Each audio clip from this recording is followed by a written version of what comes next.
से जो कंडीशंस है वो हर जगह पे अप्लाई नहीं हो रहे गैसेस के लिए, ठीक है। इसलिए फिर आइडियल गैस को मॉडिफाई किया गया and van der Waal give his new equation for gases, van der Waals equation for gases. Okay, now let's see there is this theory, this is sorry, what do you call this, kinetic gas equation based on this kinetic molecular theory. ठीक है, तो kinetic molecular theory से ही ये एक equation derived है जिसको kinetic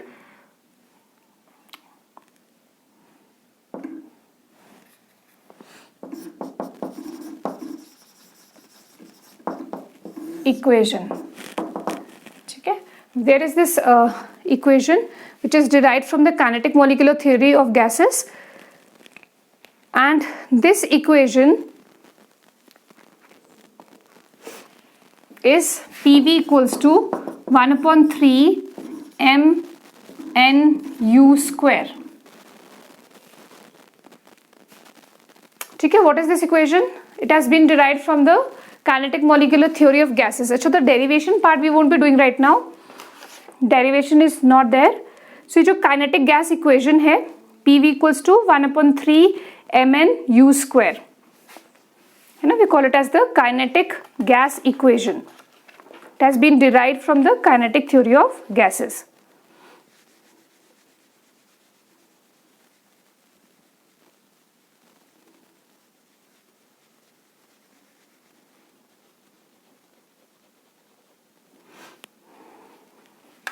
अच्छा, यहाँ पर अब इनके मीनिंग्स देख लेते हैं, ठीक है.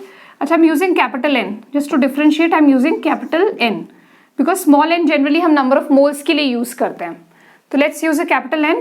सो what is M? M here stands for mass of each molecule. What is M? Mass of each gas molecule. What is capital N? N is the total number of molecules of the gas. N here represents for N here means the total number of gas molecules. And what is U? U is the velocity. कौन सा velocity है U? Root mean square. It is the velocity defined for the gas. Root mean square velocity of gas molecules. P stands for the pressure exerted by the gas molecules. P stands for pressure exerted by the gas molecules. And V is the total volume of the gas.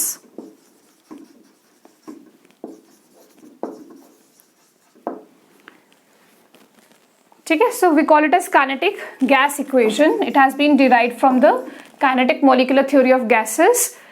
So derivation is not important. Just remember the equation PV equals to 1/3 mNu square.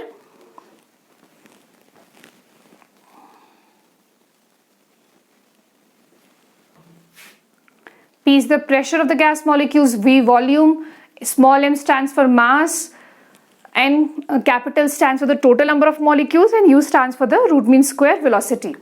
अब देखो यहाँ पर एक important point है, ये m into n का जो m into n क्या होता है, ठीक है, इसको ध्यान से देखना.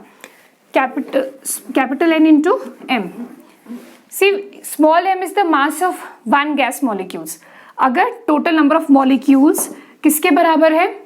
If n is equal to Avogadro's number 6.022 into 10 raised to power 23, which means 1 mole. ठीक है, अगर हमारे पास 1 मोल गैस मॉलिक्यूल्स है, 1 मोल मतलब कि जो ये कैपिटल N है ये किसके बराबर है? एवोगैड्रोस नंबर के. तो mass of each molecule multiplied with Avogadro's number, जो टोटल मास आता है उसको क्या बोलते हैं? Molar mass. ठीक है, देखो मोलर मास क्या होता है? What is molar mass? It is the mass of 1 mole molecules. Capital M और मोलर मास का मतलब क्या होता है? मोलर मास जो हम डिफाइन करते रहते हैं गैसेस के लिए, मोलर मास. तो मोलर मास का मतलब होता है mass of 1 mole molecules. 1 mole molecules का मास. ठीक है, 1 मोल कितना होता है? Avogadro's number. और अगर हमें 1 मॉलिक्यूल का मास पता है, 1 मॉलिक्यूल का मास है स्मॉल m, और उसको हम एवोगैड्रोस नंबर से मल्टीप्लाई करते हैं, तो यहाँ पर टोटल मास आएगा. ठीक है ना? I hope you get this. Suppose we have 3 balls and each ball weighs 30 grams. ठीक है, 3 बॉल्स है, एक बॉल का मास 30 है, तो तीनों बॉल्स का टोटल मास क्या होगा? 3 into 30, right? So mass of each ball multiplied with the number of balls gives us the total mass of all the 3. In the same way, mass of each particle multiplied with the total number of particle gives us the total mass. और जब वो total number of particles Avogadro's number होता है, 1 मोल होता है, तो वहां से जो टोटल मास आएगा उसको मोलर मास बोलते हैं, क्योंकि मोलर मास का मतलब ही है मास ऑफ 1 मोल मॉलिक्यूल्स. ठीक है, so if see m stands for mass of 1 molecule if n is equal to Avogadro's number, right? अगर n किसके बराबर है? n नॉट के बराबर है, Avogadro's नंबर है. so for 1 mole, so I'm writing for 1 mole number of molecules is equal to Avogadro's number, और फिर m into n किसके बराबर हो जाएगा? mass of each molecule multiplied with Avogadro's number will be equal to molar mass. ठीक है, तो इसकी जगह फिर हम कैपिटल M लिख सकते हैं. तो PV equals to 1/3 capital M, that is molar mass, into U square.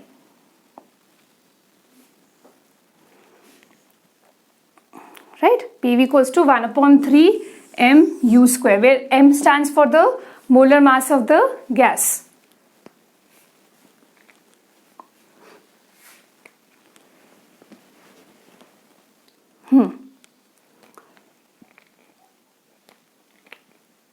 Yes, is this clear? समझ आ रहा है? ये m क्या है? Molar mass of the gas. So both the equations are correct.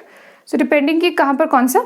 अब देखो, जैसे यहाँ पर हमारे पास ये रूट मीन स्क्वायर वेलोसिटी है u. मैं यहाँ से इसका एक्सप्रेशन बताती हूँ आपको.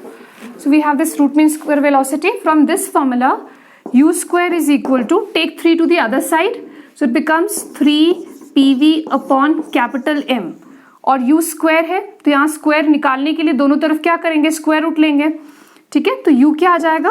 u will be root of 3pv upon m. Right, now we have done this formula.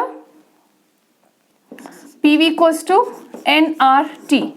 Right, pv equals to nRT. Number of moles की जगह हम क्या लिख सकते हैं?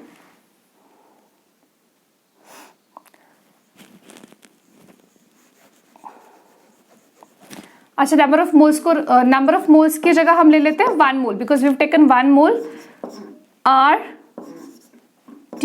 ठीक है, so now PV is equal to what? For 1 mole PV equals to RT, because we have considered, ये जो फॉर्मूला हमने लिया है ये 1 मोल के लिए लिया है. ठीक है, तो नंबर ऑफ मोल्स हमने 1 पुट कर दिया, तो PV इक्वल्स टू RT. तो जहां PV है उसकी जगह हम RT पुट कर सकते हैं 1 मोल के लिए. तो formula will become 3RT upon capital M. तो अभी हमने रूट मीन स्क्वायर का फॉर्मूला पढ़ा था.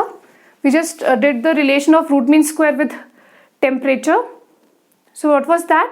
That was root 3RT upon M. तो वो यहीं से डिराइव हो रहा है. ठीक है, from the kinetic gas equation itself we are getting 3pv upon M, and then PV equals to RT for 1 mole. So we can put PV as RT. So this velocity, root mean square, is equal to root of 3RT upon M. So the relation has been derived from here itself.